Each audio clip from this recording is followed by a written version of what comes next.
വ്യാപകമായ അക്രമ സംഭവങ്ങളാണ് കേരളത്തിൽ ഇപ്പോൾ നടന്നുകൊണ്ടിരിക്കുന്നത്. ക്രൈം ചെയ്യുന്നവരിൽ കൂടുതലും യുവാക്കളും.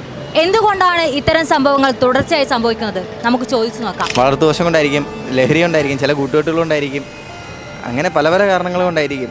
അതിപ്പോൾ ഒരാളെ എങ്ങനെ എന്ത് സാഹചര്യമാണ് അയാൾ അങ്ങനെ ആക്കണമെന്ന് ആർക്കും പറയാൻ പറ്റില്ലല്ലോ. എനിക്ക് എൻ്റെ ഒരു അഭിപ്രായത്തിൽ തോന്നുന്നത് പാരൻസ് ഇപ്പം എല്ലാവരും ബിസിയാണ്. ഇന്നത്തെ കാലത്ത് എല്ലാവരും ബിസിയാണ്. അപ്പോൾ അവരെല്ലാവരും അവരവരുടെ കാര്യങ്ങൾ സേഫ് ചെയ്യാൻ നോക്കുമ്പോൾ മക്കളുടെ കാര്യങ്ങൾ നോക്കാനുള്ള ടൈം കിട്ടുന്നില്ല. പേരൻസ് തന്നെ, പേരൻസ് ആയാലും വീട്ടുകാരായാലും ചില സംസാരങ്ങളുണ്ടല്ലോ, അത് ഭീകര സംസാരമായിരിക്കും. അവരെ സംബന്ധിച്ച് സിമ്പിൾ സംസാരമാണ്, ബട്ട് അത് ഓപ്പോസിഷൻ നിൽക്കുന്ന ആൾക്ക് നല്ല ഹേർട്ട് ചെയ്യും. ഓരോന്നിനും ഡിപ്പെൻഡ് ചെയ്തിരിക്കും. ചിലപ്പോൾ ലഹരി കൊണ്ടായിരിക്കാം, അല്ലെങ്കിൽ പേരൻസിൻ്റെ ഇതുകൊണ്ട്, ചിലപ്പോൾ പേരൻസ് നോക്കാണ്ട് വരുന്നത് കൊണ്ടാവാം. പിന്നെ കൂട്ടുകെട്ടും മെയിൻ ഒരു കാരണമാണല്ലോ. മീൻസ് കൂട്ടുകെട്ടാണ് ഈ ലഹരി കൂടുതൽ അടിമപ്പെടുന്നത്. അതിന് കാരണം കൂട്ടുകെട്ടാണ്. മോസ്റ്റ് റീസൺ എന്ന് പറഞ്ഞാൽ ഡ്രഗ്സ് തന്നെയാണ്. നല്ലവണ്ണം യൂസേജ് ഉള്ളതായിട്ടാണ് നമുക്കും റിപ്പോർട്ടും നമ്മൾ ന്യൂസിൽ കാണുന്നതായാലും അല്ലെങ്കിൽ കുട്ടികളുടെ സംസാരം തന്നെ നമുക്ക് പേഴ്സണലി അറിയണതല്ലേ. ഇപ്പോഴത്തെ കുട്ടികൾ സംസാരിക്കണതിലൊക്കെ നല്ല വ്യത്യാസം ഫീൽ ചെയ്യണില്ലേ?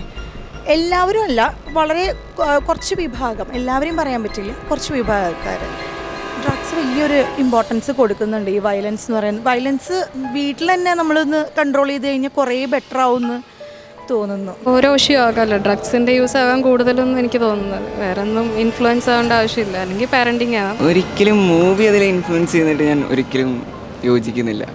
കാരണം അതൊരുത്തരുടെ സ്വഭാവത്തിലുണ്ടാകുന്ന ഒരു കടന്നു പോകുന്ന ജീവിതത്തിലും ഓരോ അനുഭവിക്കുന്ന പ്രശ്നങ്ങൾ ഓരോ ജീവിതത്തിൽ അനുഭവിച്ചുകൊണ്ടിരിക്കുന്ന ഓരോ ജീവിതത്തിൽ നിന്ന് തന്നെ വരുന്നതാണ്. അല്ലാതെ ഒരിക്കലും സിനിമ അതിനൊരു ഘടകമാണെന്ന് നമുക്ക് പറയാൻ പറ്റില്ല. ആർട്സ് ഫ്രം ഹോം, നമ്മൾ വീട്ടിൽ അത്യാവശ്യം പിള്ളേരെ നന്നായിട്ട് നോക്കിക്കഴിഞ്ഞാൽ ഇതൊക്കെ ഒരുമാതിരി മാറ്റാൻ പറ്റുമായിരിക്കും.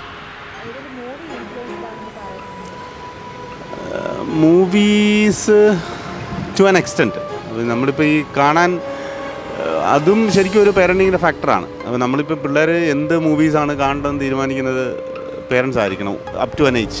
അപ്പോൾ അത് കഴിഞ്ഞിട്ട് നമുക്ക് കൺട്രോൾ ചെയ്യാൻ പറ്റത്തില്ല. ഒരു 15-16 വരെ അവരെ നമുക്ക് ഡയറക്റ്റ് ചെയ്യാൻ പറ്റും. മൂവീസ് ഒരു by far and more affect ചെയ്യുന്നുണ്ട്. ഡ്രഗ്സ് ഒരു റീസൺ ആണെന്ന് പൊതുവേ നമ്മൾ ന്യൂസിലൊക്കെ കാണുന്നൊരു കാര്യമാണ്. മോസ്റ്റ് പ്രോബ്ലി അതായിരിക്കാം. അതല്ലെങ്കിൽ ഈ പറയുന്ന പോലെ നമ്മുടെ സ്കൂളിംഗ് സിസ്റ്റത്തിൻ്റെ എന്തെങ്കിലും പ്രോപ്പറായിട്ടൊരു അറ്റൻഷൻ കുട്ടികളിലേക്ക് എത്തുന്നില്ല.